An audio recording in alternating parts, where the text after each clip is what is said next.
Day Sir Rogan, good day classmates. I'm here to solve given number 5, which is quantity x plus 4, quantity squared plus quantity y minus 1, quantity squared equal 4, then quantity minus 1, quantity squared over 4 minus quantity x plus 4, quantity squared over 4 equal 1.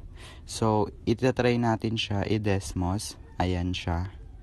Then, ito yung lumabas. So, ganyan siya. So, kung saan yung nag-meet yung ating dalawang equation. So, ayun yung ating coordinate. Which is, dalawa yung ating coordinate. Doon, tsaka dito.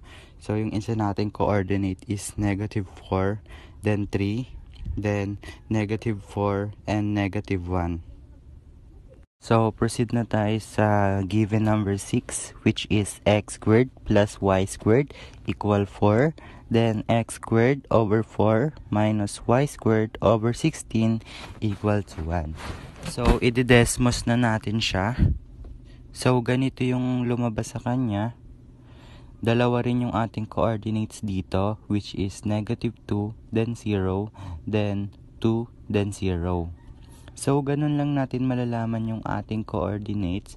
So, ididesmos lang natin siya. Then, kung saan banda tumama yung ating dalawang equation, so, ayun yung ating coordinate niya.